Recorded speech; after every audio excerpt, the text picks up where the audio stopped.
The Bret Easton Ellis Podcast. Hi, this is Judd Apatow. Hear my conversation with Bret Easton Ellis on podcast1.com. My work, that is all I am trying to do, is show people, just trying to get through it, trying to make it work as well as they can, and that life is an obstacle. There's always something happening, and so I'm always rooting for people. The Bret Easton Ellis Podcast. New episodes now at podcast1.com. That's podcastone.com. Download the show from podcast1.com.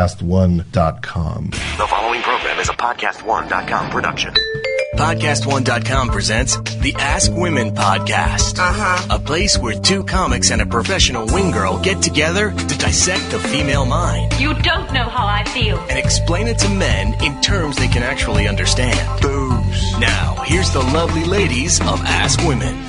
Hey everyone, welcome to the Ask Women podcast, where you get real advice straight from the source. Women, I'm one of your co-hosts, Kristen Carney, a wonderful comedian. I'm hilarious. You should check me out. Of course, I'm here along with Marni Kinrys, the best-selling author and relationship expert. And then Mo, he's not an expert at anything. Yeah. He's just an expert at being douchey, so we have him Yes, on to represent real dudes. Yeah. So welcome Mo to the show. Remember, guys, Welcome Mo to the show. to always, if you guys are shopping on Amazon, do it through our page on Podcast One. So you just go to podcastone.com and then go to Ask-Women. We are right there. Click on the banner and do your shopping there. I just did what you did, and I bought some toilet paper, which we kind of talk about all the time. Ooh, but anyway, wonderful. It's fresh on my brain. So do Like that. literally fresh. Fresh. I hope it's not like getting like old on my brain, because then that's creepy That's with disgusting. toilet paper. I don't know. But also for Christmas or for holidays, for anything, any gifts you want to buy, we have some recommendations up. If you go to winggirlmethod.com/Amazon, you can also support us that way. And we have tons of gifts or ideas available for you that you should be getting for people. Yeah, and then another on your to-do list is following us on Twitter. Please do that. It's just at Ask Women. So on today's show, we have Maxim's Caitlin O'Connor. She is a columnist and I guess model as well in Maxim, so you guys should check her out. She's very, very hot. But she'll be on in the second half of the show answering some questions about herself and also helping out with Analyze This. She is very hot. Mo Caitlin is like is literally hot. drooling right now because she's sitting in the other room. And she's an ex. She's an ex. Maxim. I'm going to screw it up, so I don't even want to say. But I think she was. She wrote a column for Maxim. Are you sure she wasn't in Maxim? I'm sure she was in Maxim. I think she's in Maxim now. She's very cute. Holy. Oh, she's here. Yeah. Oh. She can't hear us though. Okay, good. She would be very uncomfortable walking in here afterwards from the drooling Mo. Well, hopefully she would have empathy for us. Exactly. Because that's what we want to chit-chat about today. Yes, because, okay, so I had a situation happen this week. So I came home on Friday night. It was freezing cold in Los Angeles, and nobody laugh at that or make fun because it actually does get cold in Los Angeles. Yeah. Like poor insulation. Anyway, freezing cold. It was like 55. That's cold. No. It was 40s for the Actually, record. it was like 49. 40, yeah, it there was we go. 49, and that is cold. No, No I've been insulation cold. in the I've been house, cold. and I have I'm sure I have cracks in my window, or I don't even know, because it's not like you're living in Chicago and built for minus 30 degrees. So I go to turn on my heat. My heat doesn't turn on. I'm like, fuck, what's going on? So then I'm like, fine, not a big deal. I'll just have a big blanket on top of me to go to sleep. The next morning, I go to make my eggs. My stove doesn't turn on. I'm like, what is happening? Then I do my laundry and I go to dry my clothes, and my dryer doesn't work. You don't eat raw eggs? Who are you? I know. What seriously. kind of paleo are you? I know. I'm the worst paleo. So then I'm like, what is going on? And like for me, I don't know much about like the gas company. Like I don't know that everything is gas. So I called up my landlord and she's like, well, did you pay your gas bill? I'm like, I pay my bills. Honestly, like days in advance for my entire I believe that life. because you're early to everything. I'm so anal about this. I'm like, of course I paid my bills. And so she's like, well, call the gas company and see if for some reason they turned it off. So they had accidentally, there's like this lever, this earthquake lever that was turned off, and they had to get somebody to come out and fix it. And by the time I figured this out, it was a Sunday. And it was just for your house specifically? It was just for my house specifically. It's like the gardener had tripped over this lever or something, this earthquake lever that is supposed to be rattled by an earthquake, and then your gas turns off so nothing explodes, which I think is smart. Lever or what? Lever is? Am I saying it wrong? Well, I don't know. Lever. I didn't know if it was like a different thing. Potato? I don't know. What does your middle think is the correct way to say? My middle would say, leave her alone. Your middle would say that. Good God, probably. Exactly. So whatever it is, a lever or lever, the thing had been switched by my gardener. But so it was 3:00 in the afternoon, and they said, well, somebody's going to come. Our hours are until 8 p.m., but we have technicians in the field. They'll go to whenever they're done. So I'm like, okay, fine. I had plans to go see a movie that night. I'm like, oh, fuck, I can't do anything. So I sat at home. And I couldn't cook anything, so I didn't really have very much food there. And so I'm waiting, and it's 8 o'clock, and I call the company, and I say, well, what is happening? It's 8 o'clock right now. Can you give me an update? And this woman on the phone is just so cold. And she goes, no, we can't give you an update. The technicians don't have phone numbers. And I was like, well, I haven't eaten. I'm by myself. I'm like, how do these technicians not have phones? You can't be called like a technician and not carry a phone. Yeah, like, exactly. Isn't that like kind of one and the same? I'm like, come on, you're the gas company. How do you not have like an advanced system to see where your technicians are? And I'm like, well, have they been dispatched? And they said, no, they haven't been. Like, just so cold on the phone. Yeah. So then she's the I'm worst. like, fine. I hate her. Yeah. So then I'm like watching TV, and then it's 9 o'clock. And I'm like, where the fuck are these people? And they still haven't gone. So I called again. There's this other woman, still so cold. And I honestly said to her, I'm like, I'm really sorry, but are you a robot on the other end? Can you please be a little bit more sympathetic? I'm telling you, I haven't gone to eat anything. Can I leave to go get some food before Whole Foods closes? I want to know if I have half an hour. That's why she was being mean to you. She's like, oh, she shops at Whole Foods? Yeah. I'm not going to be nice to her. Before I said it. But still, like, fine, I'm going to Ralph's across the street. There you Whatever go. it is. And then she just, like, wouldn't be nice and help and give a little bit. So then I called like 4 more times up until 11 o'clock at night. Oh, and my God. I had the same response every single time where they just weren't, it's not like they weren't friendly. They just literally were like robots and wouldn't do any more investigating. Right. So then I fell asleep on the couch. So I'm like, fine, I'll be here when they come. Because they could come up until 5 o'clock in the morning. That's pretty much what they said. I'm like, oh my God. It's bizarre. Yeah, very bizarre. They're making cable companies look amazing. I know. Because they at give least you a they're window. like 11 to Hate 2 cable in the companies. But they in give the you a afternoon. window. Yeah. I'm like, who has And it's time afternoon to wait time. around for all this stuff? So then I'm like, I have work tomorrow. Like, just lying. You know? Like, well, just trying to get her to be sympathetic, pull on some sort of heartstring to have her empathize with me or sympathize with me. And then I woke up at 12:30 and I called again, and this man gets on the phone, and he was so pleasant, and he goes, oh, hold on a second, let me just check where the technician is. And I'm like, oh, so you do have the ability to see what's happening. And I'm not surprised he was a man and being nice to you. So nice. And he's like, you know what? There was a gas leak in the area. It ended up being a false alarm, but there were technicians over there. There should be somebody at your house. I can't give you an accurate time. I'm so sorry about that. And I was like, this guy is really, really nice. Like, why can't you just do that? And I'm finding that this type of behavior that the women were displaying, I'm not saying this is a male-female thing, because I have tons of men who are assholes too. I am. Like, yes, it is women. Yeah. So it's a long story. But the whole point is, like, I've had also people write into me on my newsletter list who say, fuck you, you stupid whore. Get me off your list. Stop emailing me. And, like, now I write back and I said, I will remove you from the list, but please remember there's a person on the other end of this.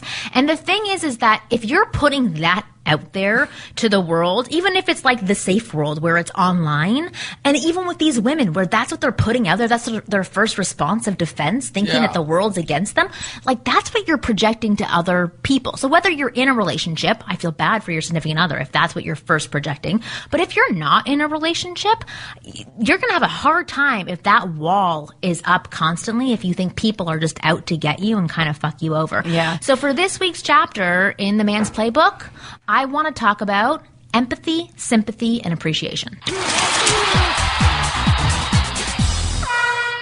I can totally see Mo dancing to a longer version of that song, like in his bedroom, In his underwear. I don't know about staring at this. himself in the mirror, And his like, girlfriend ooh, saying, like, baby. I want to break up with you. Yeah. I don't know about this opening. It makes me want to put on a gold chain, take off my shirt, and just start dancing like a... You have like a built-in gold chain, I feel like, Come just on, bro. around that neck. Welcome to my car wash, Yes. bro. Yes. It does sort of feel like that a little bit. It does. I know. We need a happy medium. There's I something need to that's get... there. I need Pacino. I'm telling you, we got to go to the Grease Well, intro. unfortunately, Marni and I had very similar experiences, and I won't tell the story because it can be. This one will be long as well.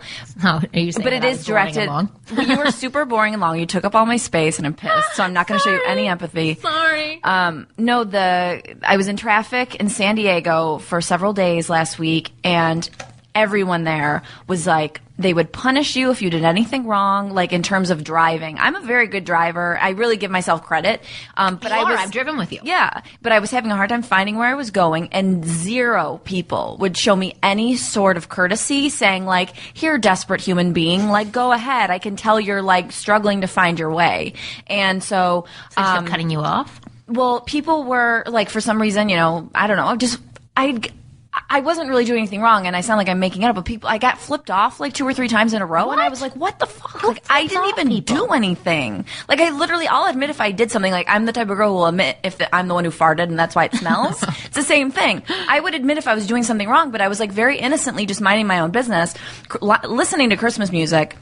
And actually, if you guys want to watch a sketch about this experience I just had, go to youtube.com/seeyouNextTuesComedy, because I recreated my experience up there on a sketch. But anyway, this guy, we were all at a red light, and this guy, I realized I was in a turning lane that was going onto a freeway, and I was like, I cannot get on this freeway going the wrong way. I was desperate. I had been in the car for 8 hours driving around San Diego.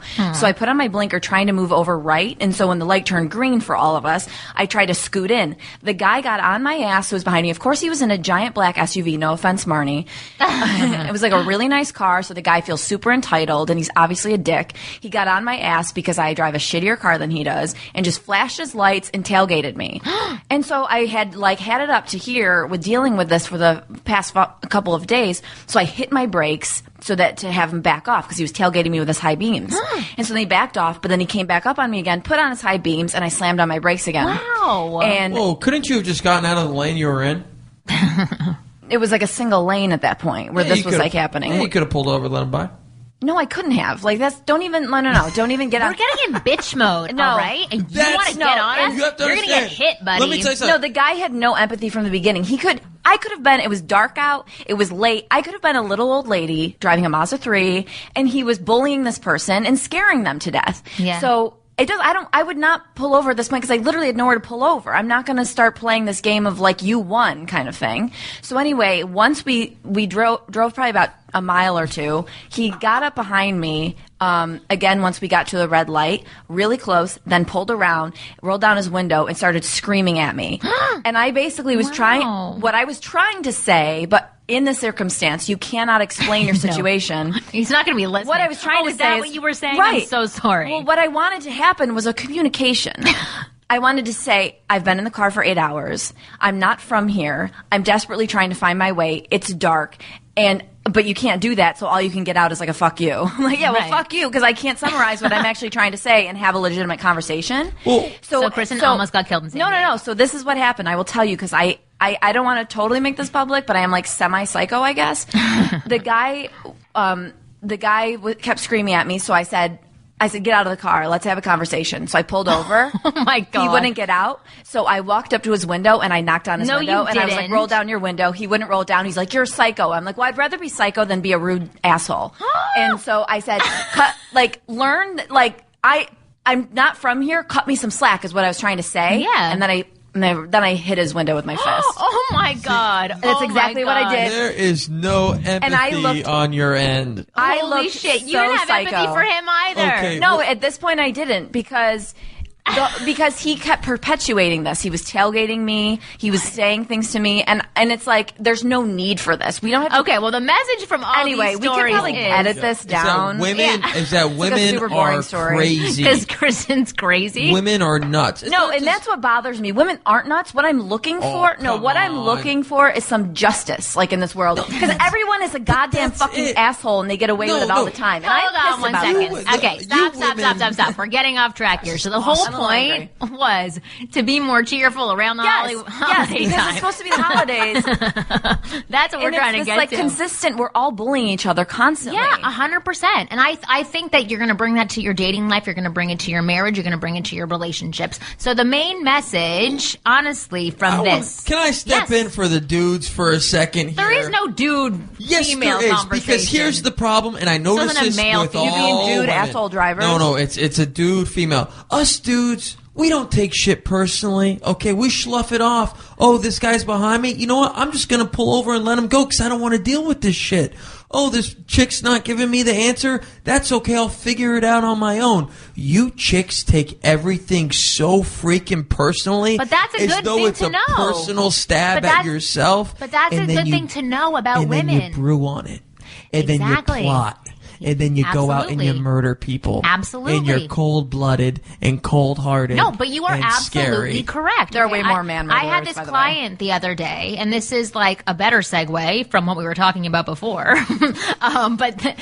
He was talking about his long-distance relationship that had just ended, and he, was really upset by it. But I had said, well, what happened? What did she say? And he had said, she said I wasn't appreciating her. I wasn't putting her as a top priority. And he said, I kept thinking I was putting her as a top priority. I called her, I texted her, I made the effort. And then he starts telling me all these little things like, well, it was easier for her to come travel up to me from Houston because she didn't work full time. And so I would never go down to her. But it made more sense. It makes logical sense. But in the mind of a woman, that doesn't make logical sense because effort and caregiving is an easy thing to do. Sacrificing maybe 2 hours of sleep or 2 hours of your job, that shows that you're going above and beyond. And that's the effort that we actually require. I wish it was different, but it is what it is. Like, I had this one situation when I was in high school. It's like the dumbest situation. And Mo, you're going to be like, oh my God, you're such an idiot. But when I was younger, I had this boyfriend and I was going to go backpacking in Australia for 3 months. We were kind of breaking up during that time. He was at school in Michigan. I was in Toronto. 4-hour drive, right? Not very far.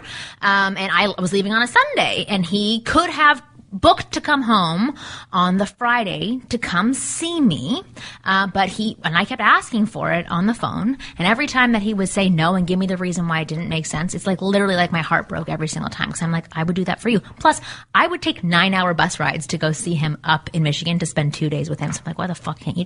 And it just starts to slowly hurt your feelings. Yeah. You're like, I'm giving you so much. So then, Sunday finally comes. I'm having my going away party, and he walks in the door. I'm like, oh my God, he had this plan the whole time. I'm such an idiot. And then I'm like, oh, why didn't he come on Friday? Honestly, that's the first thing I thought. And then he told me, and this honestly broke my heart to hear. He said, you know what? I was sitting on the toilet in my room, and I was like, you know what? In my room, the toilet. No, wherever. What is it called? In your residence. And he's like, well, Marnie's leaving. Why wouldn't I go home? So I book a ticket. It costs $2,000, and I'm home to see you for like the 3 hours before you go. And it's wonderful. And I loved him. So I was like happy that he was there. But right away, that had me pull back from him. I was going to Australia the next day. Yeah. Where there's tons of guys out there. And you're going to give away your virginity. And that's what I did. To an Aussie. I already gave it away to this person, which that's even more of the issue why it hurt me so much. Yeah. But then the fact, it's so dumb because that's romantic, okay? Yeah. In his mind, that's so romantic that he did that. But in my mind, I'm not important enough. Yeah. And I know it sounds dumb and stupid because it's not logical. And yes, he did have school and obligations. But from a woman's point of view, I think that's where we start to lose faith because we are really willing to give everything. But to give him a little credit, I only think of things that are very important to me while I'm on the toilet as well. Exactly. He obviously was constipated for 2 weeks or something. You know what I think would be a great way so heated in here. I love it. Empathy and sympathy. Look, at the end of the day, and appreciation. That's the main thing. Right? At the end of the day, it starts with you. Yeah. It starts with you, first and foremost, right? No one's going to be able to give you that. You got to show that in order to receive that. So in your case, right, you could have been all little Zen master and been like, asshole behind me, you may go. Off on your travels. I'll see you later. I wish you the best. And that 1 second after that experience, that 1 second of choice saved you a world of torment. I know. Well, actually, after that experience, I have turned into Zen master. Because I was like, okay, that wasn't necessary. And so I've had, obviously, like, you're in LA. There's been a lot of run-ins in cars. And I've had every one of them just like, oh, hey, let's go. Hey, cool. Nice that's to see how you have to be. I think the main point that I wanted to get across here was appreciation. So over the holidays, I think it's really important to appreciate everybody around you, whether it's your girlfriend, your wife.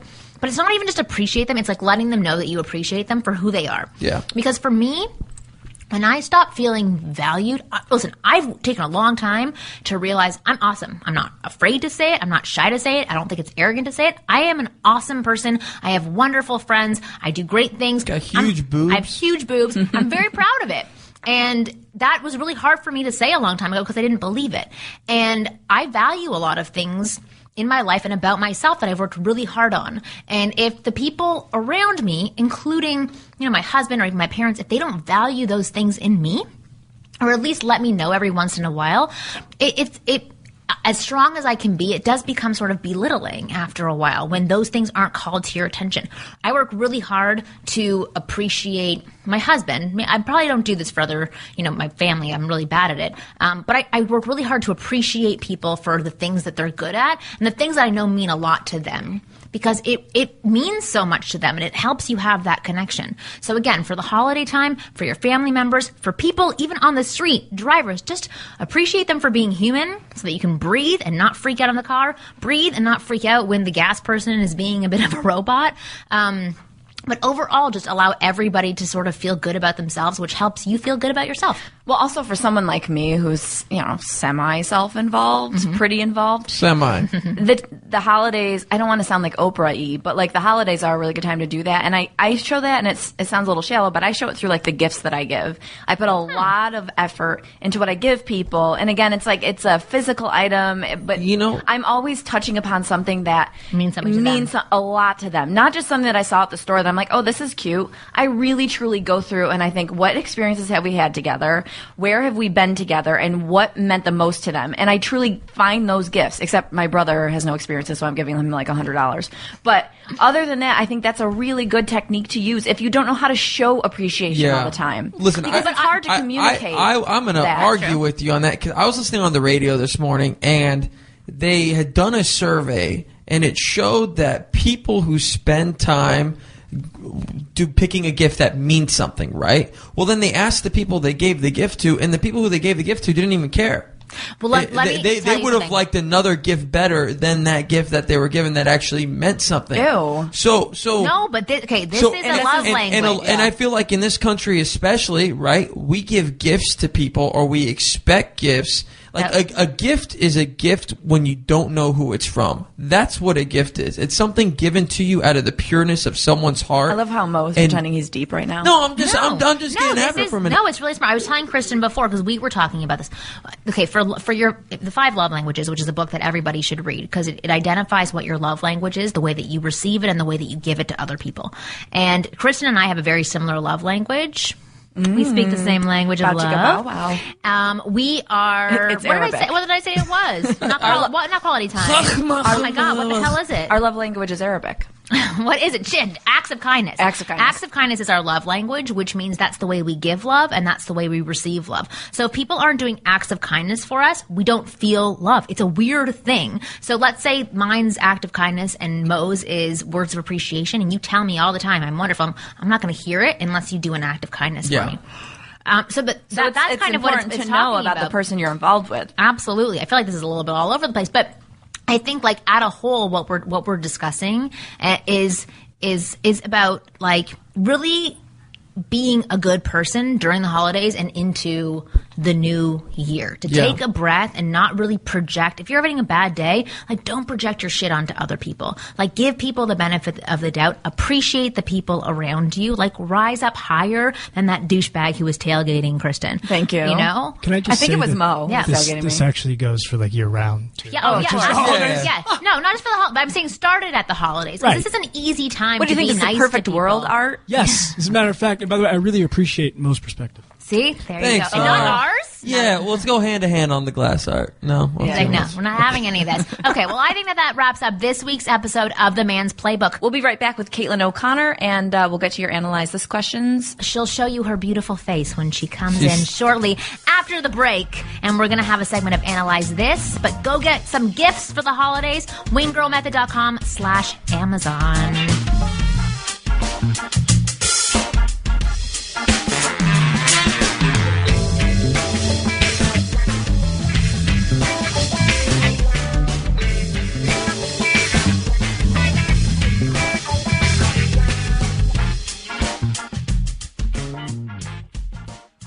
This is an important announcement for anyone with a student loan who is having trouble making their monthly payments. If that's you, pay attention, because there's a special toll-free hotline that has been set up especially for you. So grab a pen and take this number down, or put it in your cell phone. 1-800-652-3707. That's 1-800-652-3707. When you call the National Student Loan Relief Hotline, you will get free information. That's free information to help you relieve the overwhelming financial burden of an ongoing endless student loan. If you are behind, late on payments, or even in default of your student loan, the National Student Loan Relief Hotline can help you. You may also be able to cut your payments in half right away. The National Student Loan Relief Hotline can also stop the harassing phone calls, wage garnishments, and even remove tax liens. The National Student Loan Relief partner companies have helped thousands of people just like you fix their student loan problem. Call 1-800-652-3707 for free information today. That's 1-800-652-3707. You know, we love hearing from you, so keep on sending those tweets and comments, because we read every one of them.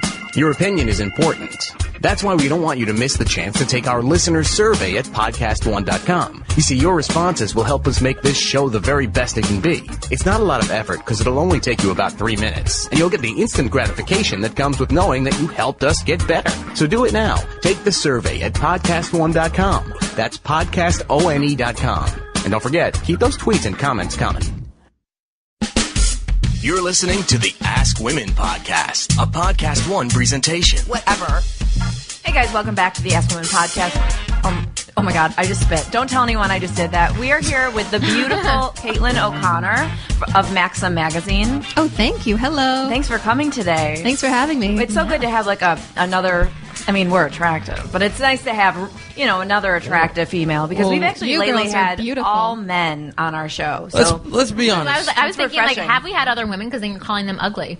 No. I just mean we've had a lot of dudes. We've had a lot of dudes on the show. And it's nice to have like a pretty woman. Look, I'm going to call it as it is. Like, you girls are beautiful. No joke. Oh, no. Right? I don't like where this is going. Smo and I are already on bad terms. Like, if she was on this show permanently, there'd be trouble in my personal life. Yeah, you would not be. I would not be a faithful man to my woman. I would do everything I could to get with this girl. She is so hot. Oh, God, really playing up that douchebag. I'm just saying it. I'm just going to throw it out there. Our guy guests need to check this chick out. My self-esteem has gone through the roof. Yes. Our guy guests need to check this girl out. I feel so appreciated. Thank you very much. I love you girls. You ladies are beautiful. Oh, thank you, Caitlin. Anyway, so tell us about yourself. I want to hear about Maxim. I want to hear about who you are. Tell us. I am having a lot of fun working for Maxim as their helpful hottie advice girl. And in this month's issue of Maxim, the December issue, I'm featured in the dive bar article. So I got to write about my favorite dive bar in Pennsylvania. Oh, cool. Which is what? And I'm sure they have tons to choose from in Pennsylvania. They sure do. I grew up south of Pittsburgh in Uniontown, a really small town, and there's a lady who works behind the bar named Betty. She's been there for 35 years. Really? She knows everybody in town. Is it? It's a Steelers town, right? Yes, we love the Steelers. It just looks like this blue-collar, hard-working Steeler fans. That's where the ladies are men and the men are men. But the I don't know. I just made it up. Men everywhere. Well, actually, one of the people that were on the show before, who's a close friend of mine, Jay Larson, he's doing this new show for Esquire, and it's not about dive bars, but it's about all these bars. And this one bar, like around the country, this one bar that he went to, I totally forget where it was. I feel like it was Pennsylvania for some reason, but it was run by this old woman, and there was bras on the ceiling. Is that it? It's basically like they get girls to take off their bras, and like her bra was up there. The old woman, she's been there for like 50 years. Mine would be awesome. Like, why were you letting kids under 21 in this bar? Yeah. That was mine. Why is that child's bra up there? So, baby bra. What did you find about the men in this bar specifically? What did I find about the men? Yeah. They're all, very hardworking. They have some beer guts. I see a lot of beer guts in Uniontown, which can be attractive if you're the right kind of. I don't know. Russell Crowe looks great. Yeah. A bit of a beer gut. Yeah. I kinda like him. Yeah. It can add a little like rough, manly sexiness. Yeah. I agree. I'm into lumberjacks. Yeah. Are you? Kind of, the scruffy. Well, so tell us about, like, the men in your life. Do you have a boyfriend? I do. I have a boyfriend of 5 years. Oh, really? Is that a girl? Dun, dun, dun. And how did you meet him? I met him. He was bodyguarding a celebrity, Penelope Cruz. And I was at a bar, and I was a little tipsy, and I thought for sure he was Leonardo DiCaprio. Really? And I walked up to him, and I slurred my way, like, "You're Leo, aren't you?" And he said, "No." And he briskly I would have ran with it if I were him. I'd be like, yeah, what movie's your favorite? I don't know. All of them. I don't know. Well, needless to say. And he brushed you aside. He was working, and when he left the nightclub with her, he passed me his number. Very really? slyly. He didn't want to get in trouble, so. Okay, cool. So there that's actually awesome. was something between the two of you, other than the slurring and the misunderstanding about who he was. But Yep. but did you date a lot before you met him? I did. I met him when I was 19. Oh, wow. And yep. Yeah, I dated a few guys before him. He's definitely the one that I want to stay with. And what's the There you difference go. between him and other men? Because as Mo was saying, you're very pretty. So I'm guessing you got thank you. hit on a lot. Guys don't hit on me. I think they think that I'm stuck up. Do you girls Really? ever I I think get there's that? an intimidation factor. I actually do get that a lot where people think Well, you I'm are a bitch. stuck up, and you are a I'm a bitch. super stuck up bitch. Totally. No. I'm like actually like the nicest person you'll ever meet, by the way, but I also punch windows of cars Yes, that I don't like. Yeah. Seriously. And I think I just I'm heard the a laugh. nicest Had you person. heard the story before, you may not think so. You and I are going to be friends. I love Yeah. you. But I've experienced that, and it actually has kind of affected my self-esteem because I've thought, why aren't people talking to me? Like I do my best to put my best foot forward. That's why I had to go up to the man I have now. I Right. approached him because I knew that he wasn't going to approach me because I must look like a crazy bitch. and the guys that do approach you, do you find they're kind of the douchier ones? they're the douche. Yeah. Yeah, well, 'cause- Well, I say terrible. that all the time because I was doing some work with, I'm going to name drop here, Jennifer Love Hewitt, and a while ago, and she kind of said the same thing. She's like, nobody ever approaches me. She's like, the only ones who do are the arrogant assholes, and they who just see past her. Yeah. She's like, I never get approached by good guys. And look, I could attest to that. I used to do this all the time. We're intimidated by beautiful women. Yeah. For some reason, guys, we feel like beautiful women are above us. They're on this pedestal, and they're not normal human beings that are just looking for conversation with a normal Right. person. So my advice to the guys out there that are afraid to do that is talk to as many beautiful girls as possible. Yeah. Because the more you do it, the more comfortable you'll be with it. And look at them Yeah. and think of 3 things that are automatically wrong with them. That way, when you go up to them, then you're not as intimidated. It's not like, oh my God, this is the most beautiful girl in my dreams. Like, oh, this is a normal person. yeah, her toes are Yes. so freaky. God, Yeah, she's she got has a small wonky eye. midget toes. Yeah. Oh, Why she's should got you a be twitching like lazy eye. that? It's a Exactly. redhead. Exactly. And those Well, will actually, help us out. what would you advise if somebody wrote into Maxim and said, I always see these beautiful girls around me, but I want to approach them, I can't. How do I do it? So how would you have liked to have been approached, or what would you have responded to? Not how would you have liked to be approached? Yeah. I like guys who crack jokes. If you have enough confidence to try a joke, then you can probably have a conversation with me. Right. So what if just- some guys came up to you and said, 2 guys walk into a bar, and then is that So, what you I mean, would if, listen. if that's done in the right way, even that could totally. be charming. Oh, I would you know? love that. If Yeah. it's done in like a Did I way, like when I did that? Yeah. Like, I'm like, just peeing like a dog. The guys who go up to you and say, I don't normally do this, but I just wanted to come over and say hi. It's kind of cute. It's kind of endearing. You gotta take it from there. And if a girl can also carry a conversation, then something might happen. I actually had a guy approach me last night. I had a stand-up show at the House of Blues, and when I was leaving, some guy approached me, and I thought he was actually approaching me. And he was like, excuse me, I don't normally do this. And it was kind of that like scene in a movie where it's just the record goes, "Rrr." He's like, excuse me, I don't normally do this. And I was like, mm-hmm. And he goes, I lost my wallet and I need some money. And I was like, really? Really? Well, at least he thinks I like have a job. At least I'm doing something. yeah, I right. look like I have cash. That's Yeah. a good thing. You're going up. But I totally thought I was going to get hit on. That's hilarious. That's great. So what would be, okay, so the intro is great, but what is the next part of like how to carry on a conversation? Because And a lot keep of you guys enticed. can now do that opener, but then they're like, where do I go Yeah. from here? Just talk about her clothes. I like your outfit. Where'd you get Really? it? Something. Anything. So if a guy talked about your clothes, would you think he was gay? Maybe. You'd be like, I'm Yeah. super in need of a Like, gay stop bestie. talking about my turtleneck. What's the deal? Like, no, but seriously, like, what he what approaches you is and you're wearing for you turtleneck, to good want for to him. see a guy again? What is required from that interaction? Like, what actually makes you think, oh, I want him to ask for my phone number. I want him to ask me on a date. You either feel it or you don't. If you see somebody at a bar and you see him from afar, then you either feel it or you don't. If he comes over to you and he kind of makes an ass out of himself, maybe give him a second chance. It depends on whether you're attracted to him or not. So basically, a guy, if you're attracted to them, I mean, you could say anything. Yeah. The guy can Really? say anything. But can a guy ruin it? Okay, so let's say you're I attracted mean, to if a he's guy. too rude. Is it crude. rudeness? Well, what about guys who get too sexual right away? Like, there's some guys who don't really know how to escalate. Well, he's not getting sexually. laid then. Yeah, yeah. Does that offend you? Sometimes. It depends on the situation. And It really does. I feel like it depends on how playful the guy is. Like, there are some guys who get sexual and it comes off creepy. Like you? And then, no, like, I get kind of... First of all, I don't go straight to sex with girls. I just touch them and joke. I'll grab their nipples and then run away. But I'll touch them in ways to let them know. Yeah. I let my physicality speak sexually. That's better communication than your words. Exactly. But there are some there are some women, and it kind of intimidates me, that come off sexually right off the bat, and I go, oh my God, what's going on here? What do I do? Guys like it though, right? They're like, oh my God, this girl's a freak. I'm in love. Sometimes we do, and sometimes it kind of freaks us out a little bit. Yeah. Guys are under so much pressure. They have to approach us. Yep. They have to have the money to take us out to dinner. Yep. They have to drive us around. They have to baby us when we're drunk. Guys have so much to do. They have a hard job. They do. They do. I mean, At least you'll know, like, how a guy babies you when you're drunk, like how he'll be as a father. Oh, it's like, he was gentle and sweet with me while I like vomited all over his face. I peed all over you. It's fine, honey. That is actually very true. It's so funny with my girlfriend. When she gets sick, right, I'm there taking care of her, giving her water, Hey, baby girl, making how sure you she's feeling? okay. I get her Gatorade, all that stuff. When I'm sick, she's like, toughen up. She's like, you're going to puke? Go toughen up. Be a man. I'm the same way with my boyfriend. Really? Yeah, because, he shows sympathy when I'm sick, but he overdoes it because, I have a headache probably 5 days out of 7, legitimately. And he'll get a headache once every 6 months, and he is out cold. And I'm like, you stand up and you deal with it. You made me move when we had a headache. You're going to, I'm kind of the same way. Yeah. You're a man. Suck it up. I've been through it like a million times. And he's sweet to me, but it's not like he's like on his knees, like, sweat, wiping up my sweat from, I don't know.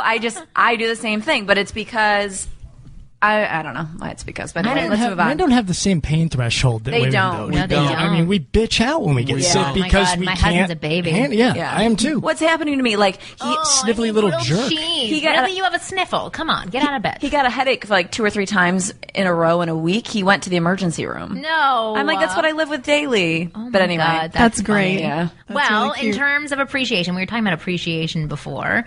For both sides of the couple who are listening, try and be more supportive of your significant other when they don't feel well. Because you know that when you don't feel well, you don't feel well. And if it doesn't happen to you very often, like 5 days a week is quite often. And if you they don't feel remember. it, exactly. And that, honestly, not appreciating during those moments, it's like a small strike against you in some way. So try to be a little bit more empathetic and sympathetic. Do Just you working and your these words boyfriend? in. Yep. Do you Working and them your in. boyfriend have a pretty empathetic relationship or sympathetic? On his side, he really babies me, and I do not baby him back because he's a bodyguard. He's supposed to protect me. That's his job. Yeah. So when he's laid up in bed with a sprained ankle, I'm like, let's go walk to the coffee shop. You can hobble. On a daily basis, though, do you guys feel like you appreciate each other? Do you show it in certain ways? Yeah, we definitely try. After 5 years, relationships are very difficult. So you really have to try day in and day out to make the other person happy, or resentment builds up, and then you lose the one you love. Can you give me an example of trying? Like, what does trying mean for you?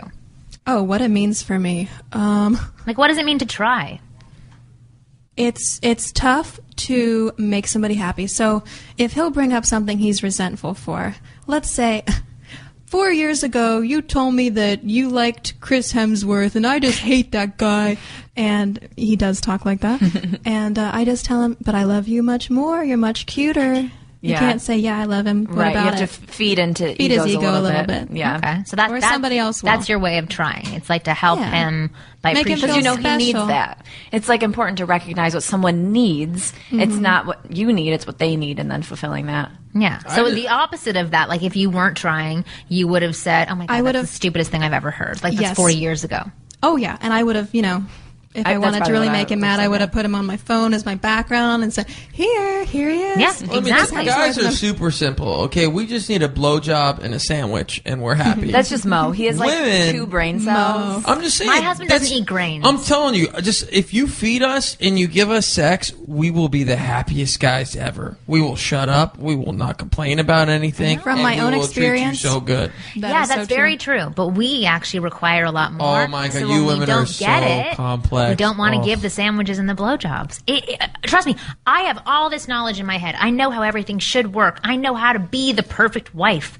But yet, I still have emotions, and they still are the real thing that's inside me. As much as I can talk myself off of that ledge, which makes me, I would say, hopefully a better partner for my husband, but I still am a woman and I still feel those things, and that does come across, and it does create difficult times in my relationship every once in a while, where we do have ups and we do have downs, and then we communicate about things, and then it becomes better. Because typically when you do communicate, that's when work restarts, and when you start forgetting to work sometimes, which does happen, we're all human, that's when these tensions build up and you stop giving blowjobs and sandwiches. Well, speaking of tension, does your boyfriend ever get jealous or doesn't want you kind of in a position to be involved with something like Maxim, stuff like that? Oh, he loves the Maxim stuff. Yeah. He loves to brag about that. Yeah. But he does get jealous. I see him get on Facebook if somebody likes too many pictures. He's like, who is that guy? Right. He lives in Wisconsin. I think, are you flying to Wisconsin next week, or really New York City? Right. Are you going to Wisconsin? So Right. it gets hard. Yeah, yeah. And then how do you communicate during that?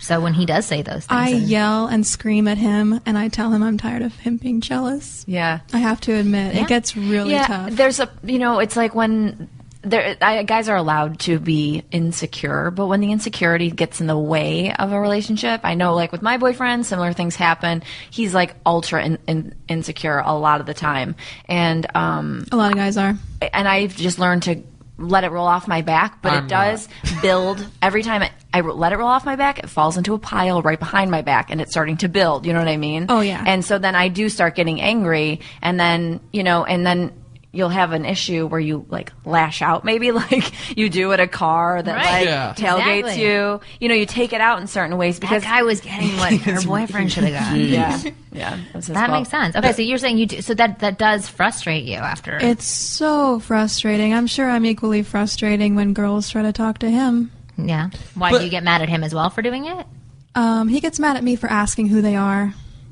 It's a fine line, right? Yeah. Because you want him to be jealous a bit, because if he's not, then you feel he doesn't care about me. Because I've been in relationships where I wasn't jealous at all. It's like, you know what, sweetheart, you do your thing. I trust you're going to come home at the end of the night. That drives women crazy. Because then, like, he doesn't care about me. He's not willing to stick up for me. And then you women try and make us jealous by flirting with dudes, just then we come in and be like, no, you're mine. So it's like, it's a very fine line. There is a fine balance. Where you got to be somewhat possessive in the sense to let the woman know that I am your man and you are mine, and I will fight for you till I die. Mm-hmm. But then you can't be like, you're mine, mine, mine. So it is a fine balance. Yeah, but if you're going 5 years into it, and I understand that you do a lot of things, like you put yourself out there a certain way, which is your job to do. If it's 5 years into it, I think at that point, because this is, I will be honest, this is what my husband did. I work with tons of men, and obviously they're all over me, right? Yeah. None of them were. It was crazy. Just kidding. But then he has to go get some assistance on his own. Like my husband went to not to therapy, not to just talk about that, about other things too, but to calm his anger a little bit and figure out what's going on for him. Because it's if you are being completely honest, completely faithful, upfront with him, it's not your responsibility to keep soothing him. He has to figure out how to soothe himself. And same thing for you. You have to figure out how to soothe yourself. Yeah. It's not on your partner to do. Mm-hmm. The guys, just go out and get a Thai massage with a little happy ending. You'll be fine. Jesus. Becoming As a douchier and douchier. secret. Do you think in 2014 you're going to start fresh? Like rewind? Yeah, You'll be like super nice guy again? I actually just might become a full douchebag. Oh, good. God. Go all the way. Yeah. All right. Well, so I want you to stick around. I know you are going to. We have this segment that's called Analyze This, where people send us in questions, and then we answer them, very similar to what you do for Maxim. So I think you'll be very comfortable with these. So anybody who wants to write in questions, men or women, everybody write us in questions. Ask at askwomenpodcast.com. The more interesting your subject title is, the more likely we will read your questions. Okay, so I thought this one would make Kristen feel nice. Hiya, guys. What is the best way to approach a woman who is with a group of friends? Dennis in the UK. P.S. Kristen rocks. Yes, that's why he got his email read. I want you to answer that. So do I. Best way to approach a We've woman had that question. who is with a group of friends. I feel like we've gotten that question. I think it's a big concern for men because It is. women are in their circles. Women don't go out alone. They go out with people and friends. So what's I your think suggestion? one option could be to buy the entire group of friends a shot, or at least a soda. Yeah. Girls. Soda. I don't know. Diet for the buy you heavy- ladies a soda. Diet for the heavier ones. Well, no, she'll have a diet no, Coke. But you have to That's work pretty- that in. So, like, let's say you just go, "Can I buy you ladies a soda?" Is that what you do? You just walk up? I bought you ladies a soda. It's coming right to you. Oh, I love that. Okay. I already did it. It's already You can't on say its no. way. And then what? Geez, it's difficult. Let's see. What kind of soda do you like? Like, that's something I would say. I like the fizz. You know, What I are love you girls? Sprite, but sometimes it's just a little too sweet. So go for The 7 guy Up. would run away instantly, be like, I don't really like her anymore. Well, I think if you have a guy friend too, it's best to approach a group with a crew. Some guys. That way, what you do is you focus on the girl you want. You have your wingman know, listen, I need you to take out Project X over here and Project Z, and while I'm working on this Well, chick. let's say you are by yourself. Let's say you're by yourself at Starbucks and there's 3 girls chatting and they're like, blah, blah, blah. Well, how do you break into that group without other girls, because girls know which girl you're laser focused on, right? Yeah. Typically. So how do you make sure that these other girls aren't like, okay, I'm not getting any attention, like we're going to fuck this guy up and we don't want you to stand around here. How do you bypass I'm that? a big fan of the note. Dropping the note and then going. I like that. But like nothing happened, right? Dropping the note like nothing happened, then going back to normal stuff. That's cute. Because then A, she's going to focus her attention on you, right? And then B, if What she does the involves note her say? friends on it, her friends are, maybe it's a compliment. I just think you're so stunning and beautiful. I wanted to say hi. Something that cute, right? Then all of a sudden it becomes a game. Because look, people are at the bar. We don't know what the fuck to do at a bar anyway. We just I think that's get there and we just hope we get drunk enough to actually start socializing, right? So when there's someone who drops a note, all of a sudden, like, the group now is like, oh, well, what are you going to write? Oh, you should write this. Oh, you should do that. And then it becomes this fun game at the bar, and then everyone gets involved, and we go from there. I kind of think that's cute, even if you I give do them like too. an assignment, like Yeah. if you like something fun to do. Because Jason Capital was talking about that, about playing games Oh. with people at the bar, like where you're, you have a girl, you're talking, you look over another couple, be like, okay, well, so what's happening with them, or when was the last time that person had sex, or whatever it is that you like form a team together. I like that idea. Yeah. But let's say the note's not an option. How do you approach a group of women? Well, If you do get attitude, so what? If you get a little Absolutely. attitude from your friends, just push through it. Yeah, I Don't would say back to down. approach the whole group and talk to everybody that's there. You can use OSA to approach that group, and you don't want to single out a specific girl until you've won over that group. But I think this could be, the guy could use this as a moment to learn a little bit about what his future could be like if he were to date that girl that he likes within that group of friends. If he gets into that little mini subculture of their little group and he doesn't feel good energy, those are not the people you want to be around. Yeah. And I think truly the girl is with people that she's similar to. So I think it could be a good reflection on who she is. Right, So- but like, let's say there's this guy that approaches, he's not really adding anything. Like, you may be a great group of girls, but you're going to send off a negative vibe to some dude who's just standing there and saying like, oh yeah, I like soda too. Yeah, well, it's unfortunately, not- I'm like that girl that like feels so bad for this guy that like made this effort, and I'm like, oh, hello, and I like want to take him like a little Me teddy too. bear and make Of him course. feel comfortable. But the 'cause thing it's, like, so is sad. that when you have this teddy bear that you bring into the group and you're helping him that much and he requires that much help, nobody's turned on by this guy. oh, of course not, Right. So the question is, how does a guy approach a group of girls so that he's seen as sexy and wanted? Look, here's I'm a great gonna keep example. harping on this This is question. what I've done, and then another guy did something really similar, and it worked. So one time there's this beautiful girl with a group of girls. I was at a restaurant, and there was a dessert tray right there. I literally picked up the dessert tray, walked over her, and I Love said, that. "What can I grab you tonight? Or what do you want to eat tonight?"